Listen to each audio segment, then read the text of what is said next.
আসসালামু আলাইকুম, সবাইকে স্বাগতম জানাচ্ছি তারেক একাডেমিতে। আমি তারেক আছি আপনাদের সাথে। মাইক্রোসফট এক্সেলের আরও একটি নতুন টিউটোরিয়ালে আপনাদের সবাইকে স্বাগতম। আমরা আজকে দেখব মাইক্রোসফট এক্সেলে কিভাবে ঠিক এরকম একটি ইনভয়েস তৈরি করা যায়।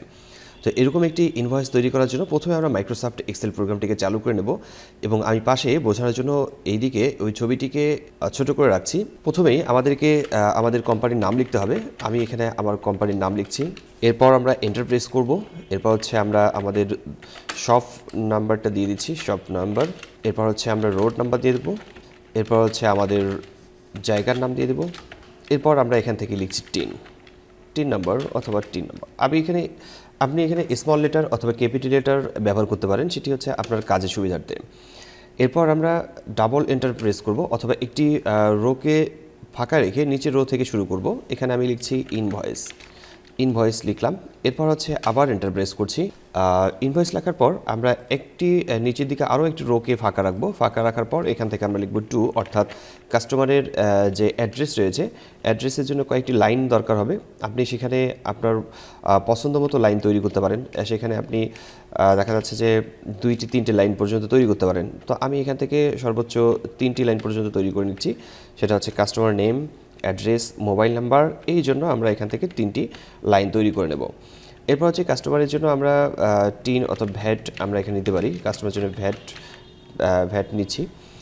এরপর আমরা আরও একটি কাজ করব, সেটি হচ্ছে আমরা এখানে ইনভয়েস নাম্বার টাইপ করব। ইনভয়েস নাম্বার, এরপর হচ্ছে ইনভয়েস ডেট। তো এখানে একটি বিষয় আছে, সেটি হচ্ছে যে আমরা এই পর্যন্ত সিলেক্ট করেছিলাম এবং এটাকে আমরা এই পর্যন্ত সিলেক্ট করে নেব। তো আরও একটি কাজ করে নিই, সেটি হচ্ছে যে নিচের দিকে আমরা যদি ভ্যাট লিখেছি, ভ্যাটের পরে আরও একটি রোকে ছেড়ে নিচের রোটা থেকে লেখা শুরু করব। নিচের রো থেকে লেখা শুরু করব। প্রথমের দিকে আমরা এখানে লিখছি সিরিয়াল নাম্বার। তারপর আমরা লিখব ডেসক্রিপশন। তারপরে লিখছি আমরা হচ্ছে প্রোডাক্ট কোড। এরপর লিখব কোয়ান্টিটি। তারপর হচ্ছে প্রাইস। এরপর লিখছি অ্যামাউন্ট। তো আমরা এখান থেকে এফ পর্যন্ত লিখেছিলাম, এখন আমাদের অ্যামাউন্ট পর্যন্ত আসছে এফ কলাম পর্যন্ত। তো আমরা এই এফ কলাম পর্যন্ত নিয়েই মূলত কাজ করব। তো এরপর আমি প্রথমের দিক থেকে নিচের দিক থেকেই শুরু করছি। সেটি হচ্ছে যে আমরা এখান থেকে কত বড় নিচের দিকে জায়গাটা নেব, সেই জায়গাটাকে সিলেক্ট করে নিতে পারি। যেমন আমি এখান থেকে নিচের দিকে ঠিক এই এরিয়া পর্যন্ত আমি সিলেক্ট করছি। ঠিক এতটুকু জায়গার মধ্যে আমাদের হিসাব নিকাশগুলো থাকবে। তো আমি এতটুকু জায়গায় সিলেক্ট করার পর বর্ডারসে ক্লিক করে এখান থেকে আমি থিক আউটসাইড বর্ডারে ক্লিক করব। আপনি থিক আউটসাইড বর্ডারটা না নিয়ে আপনি ছোটো করেও নিতে পারেন। তো আমি একটু বোঝানোর জন্য থিক আউটসাইড নিচ্ছি, যেন এটা যেন ডিপ হয়ে যায় এবং যেন স্পষ্ট বোঝা যায়। এরপর আমরা সিরিয়াল নাম্বারের এগুলোকে নিয়ে আমি এটাকে একটু ডিপ করে নিচ্ছি। আরেকটি বিষয়, সেটি হচ্ছে যে প্রথমের দিকে আমাদের কলামগুলোকে সিলেক্ট করে নিই। কলামগুলো পর্যন্ত, যেহেতু আমাদের এফ পর্যন্ত কলাম আসছে, এবং হচ্ছে আমরা একটু রোগুলোকে বড় করে নেব। আমি একটু রোগুলোকে একটু বড় করে নেব। রোগুলোকে একটু বড় করা হয়ে গেলে তারপরে আমাদের কাজ হবে। আমি আর এই ছবিটিকে এখানে রাখছি। তো এরপরের কাজ হচ্ছে মূলত ডেসক্রিপশন, সিরিয়াল নাম্বার। আমরা সিরিয়াল নাম্বারটিকে প্রথমে সিলেক্ট করে নিচ্ছি, ঠিক আউটসাইড বর্ডার দিয়ে দিলাম।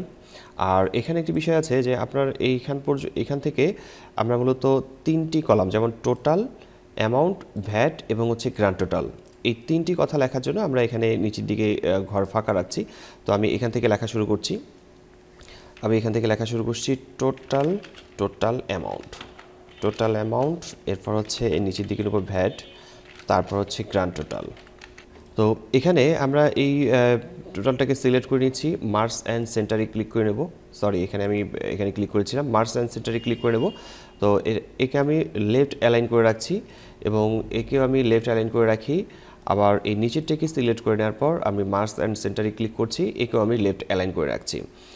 আর এই ভ্যাট যে রয়েছে, ভ্যাটকে আমরা যে কোনো অবস্থাতে রাখতে পারি। সেটি হচ্ছে যে আমরা 10% ভ্যাট যোগ করার জন্য আমরা এখানে লিখতে পারি যে 10%। আমি এখানে 10% লিখে রাখছি। তো এটা থাকলো। এরপরের কাজ হচ্ছে যে আমরা এগুলোকে প্রতিটাকে, যেমন এই পর্যন্ত আমরা সিলেক্ট করে নেওয়ার পর আমরা এখান থেকে থিক বর্ডারে ক্লিক করছি, থিক আউটসাইড বর্ডারে ক্লিক করলাম। আর এরপর হচ্ছে ডেসক্রিপশন আমি সিলেক্ট করছি। ডেসক্রিপশনে ক্লিক করার পর থিক আউটসাইড বর্ডারে ক্লিক করছি। প্রোডাক্টে ক্লিক করার পর থিক আউটসাইড বর্ডারে ক্লিক করলাম। প্রতিটাতেই আমরা থিক আউটসাইড বর্ডারে ক্লিক করে নেব। ঠিক এভাবে আমরা থিক আউটসাইড বর্ডারে ক্লিক করে নিচ্ছি। তো তো এরপরের কাজ হচ্ছে যে আমরা টোটাল অ্যামাউন্ট এই ঘরটিকে সিলেক্ট করে নেওয়ার পর আমরা থিক আউটসাইড বর্ডারে দিয়ে দিচ্ছি। আবার একেও সিলেক্ট করে নেওয়ার পর আমরা থিক আউটসাইড বর্ডারে দিয়ে দিই। তারপর হচ্ছে এই গ্র্যান্ড টোটালকেও সিলেক্ট করে নেওয়ার পর থিক আউটসাইড বর্ডার দিয়ে দিচ্ছি। তাহলে দেখা যাচ্ছে যে মোটামুটি থিক আউটসাইড বর্ডার তো মোটামুটি ঠিক এখানকার ডিজাইনটার মতোই এখানে চলে আসছে এবং একই রকমের এখানে শো করছে। তো উপরের দিক থেকে আমরা আবার একটু কাজ করি, নিচের দিকে আর একটু কাজ বাকি আছে, সেই কাজটিকে শেষ করে তারপর উপরের দিকে যাচ্ছি। নিচের দিকে এখানে আমরা অ্যামাউন্ট ইন ওয়ার্ড এই কথাটা লিখতে পারি, অ্যামাউন্ট ইন ওয়ার্ডস। এরপর হচ্ছে একটু ডট ডট দিয়ে দেবো এখানে কথায় লেখার জন্য। এরপর আমরা যে কাজটি করব সেটি হচ্ছে এখানে লিখব ফর। তো এখানে কোম্পানির নামটাই লিখছি। আবার নিচের দিকে সাইন করার জন্য আমরা এখান থেকে সাইন দিতে পারি।